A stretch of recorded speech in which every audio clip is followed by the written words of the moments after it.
This is man's ultimate fighting machine. Conventional weapons are no match for the Angel. Evangelion, move out! It is mankind's last hope. Don't hold anything back! I've never seen anything like this before!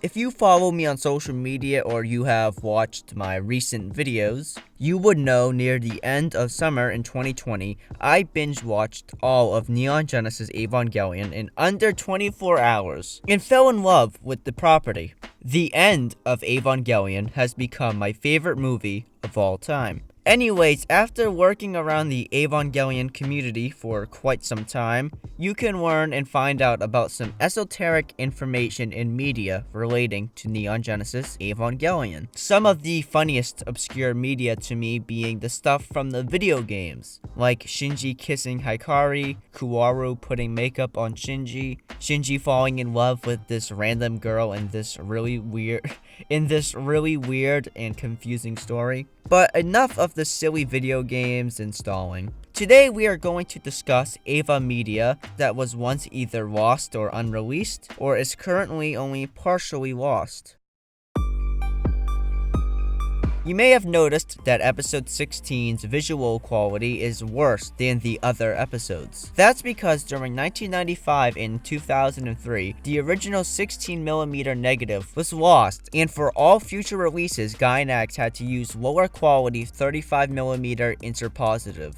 There are currently two versions of the episode, the release in the 2003 DVD box set and the 2015 Blu-ray, and the release in the 2015 Archive of Evangelion DVD box set. To quote Evangelion fan Seth, I'm just gonna call him Seth, I have no idea how to say his full name. Let's see if I can clarify things better. The two sources have both pros and cons. The archival DVD source is based on the digital master from TV Tokyo's broadcasts. Yes, they already used digital media back in 1995. It is not a VHS transfer. It is a digital interlaced telescene from the fresh 16mm stock film. This source has the obvious problem of having several blend artifacts and bad color calibration from the capture machine.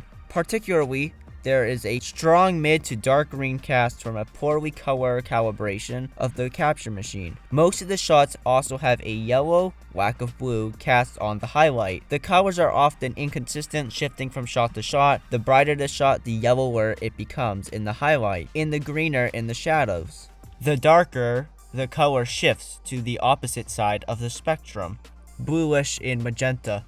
It was obviously not a director choice, as coloring of the exact same shot interleaved between the two has delta E changes of up to 5 to 10 points in the 15 to 235 RGB scale I was working in. The second BD source is scanned from a relatively low quality 35mm interpositive blown up from the original 16mm scan. It was then captured progressively into digital SD. It was later poorly upscaled to the Blu-ray, resulting in severe haloing artifacts. The lighting is also pretty poor. Although with newer technology, people are able to digitally upscale and fix old damaged films. Although this process can take a long time. Let me play a snippet from the GamerFromMars' video, The Missing Horror Film, where he talks about this exact process. And even if this said copy is damaged, new technology can help them restore the prints. For an example of this, let's look at the trilogy of films thought to be lost at one point, the Apu trilogy. In 1993, a nitrate explosion at the Henderson Film Laboratories in South London sparked a fire that badly burned the film prints for the acclaimed trilogy. They were thought to be so badly damaged that they were unusable, making them join the many other thousands of films thought to be lost to history. That was until 2013, when the Criterion Collection completely restored the Apu trilogy, reconstructing the damaged motion pictures with modern technology. It wasn't as simple as just scanning the burned films into some sort of program though. Technicians spent hundreds of hours painstakingly slicing off burned edges of the damaged film and replacing them so that the movie could easily pass through digital scanners. And even after cleaning, restoring, and scanning the negatives, their work was far from finished. It turns out that whole parts of the trilogy were lost in the fire. acquire, so they had to scour the world for usable copies in archives, private collections, and more. Once they obtained the additional prints, they created digital timelines of the classics to find out where the scenes fit into the collection. After that, they then compared all their prints in order to decide which had the best version of whatever scenes they needed. They then extracted the necessary parts and fit them into the master timeline like a puzzle. Even though they now had Frankenstein together complete copies of the movies, there were now distinct visual differences between various prints and reels while watching through. To make all the footage match, restoration artists and color graders worked hard to bridge everything together, vastly improving the quality of the film scans, restoring the audio tracks, and made the films feel like one complete piece. With the help of this team of dedicated film lovers, they brought back these movies from the dead, releasing the restored edition in 2015 to fanfare from the entire Kino community. It gave many hope that reels of lost media that were in poor condition could be restored with this new technology. The process described here is exactly what Evangelion fan PwnSweet and the previously mentioned Seth attempted or are attempting to do. In 2019, they claimed to have spent hundreds of hours over the course of years going frame by frame, digitally editing and enhancing footage from the two versions of the episode to make it look as good as possible. And from this video they released, they have done a fantastic job. When they announced this on Reddit, they talked about releasing it shortly, although that never happened. The last update I could find was a year ago in which Pwn's computer wasn't working and they put the project on hiatus. This fan-enhanced episode has yet to be released. I also would like to point out I have no idea what version the Netflix release is, or if the Netflix release has their own version with digital enhancements. Evangelion on Netflix had yet to be released when this Reddit post was published. Check the mic and make sure it sound right, boys.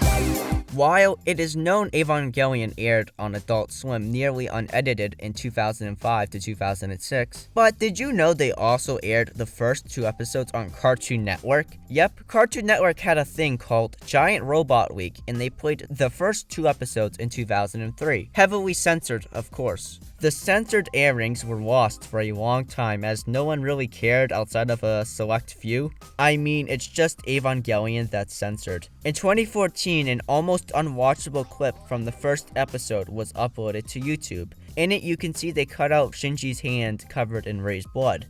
It appears at least one of the episodes was found and put on the Internet Archive in 2018, judging by this comment, but that upload is gone. Since it was supposedly at one point uploaded, I went to check the archive to see if somebody had put it back up, and someone had recently just uploaded their recording of the first episode on Cartoon Network. The quality is good, unlike that 2014 upload. I dug around a bit more and found a Google Drive somebody posted on Reddit a year ago, and the Google Drive had both episodes from Cartoon Network. So it's been found for a while, it just seems no one has a place where it's easily and readily available. You gotta look around for it. I get people not caring, as it's just the first two episodes with some scenes or lines cut out, curse words censored, the Cartoon Network logo in the corner. Oh, and they digitally added a bra onto the scene of Masato, which is pretty funny because you couldn't even see her tit in the uncensored version, but whatever. I don't see why you would want to watch this other than for the novelty. I have no idea the status of the Adult Swim edited Evangelion episodes. They apparently only edited them very slightly. These are even less interesting than the Cartoon Network ones, as Cartoon Network had digitally edited the show, while Adult Swim just toned it down a slight tad.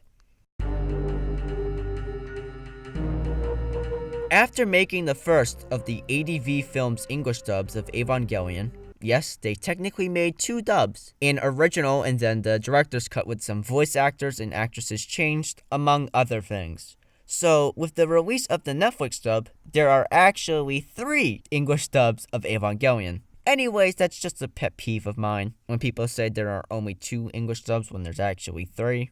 Where were we? After making the first of the ADV Films English dubs of Evangelion, Spike Spencer and Tiffany Grant, the voices of Shinji and Asuka, starred in an unreleased PSA regarding AIDS for the city of Houston in 1999. The reason this is so interesting is the PSA went like this. There's a narrator explaining safe sex while Spike and Tiffany make sex noises in the background. While there is no official connection to Eva, it sounds like Shinji and Asuka are having sex. The reason this went unreleased is because they literally thought the sex noises were too realistic. That's why it was never premiered anywhere. It was unreleased. It remained unreleased for over 2 decades and would only be brought up to joke about among the voice actors and actresses, in a DVD commentary track, and at conventions, until Tiffany found and digitized her copy and let YouTuber Red Barb release it on her channel in 2020.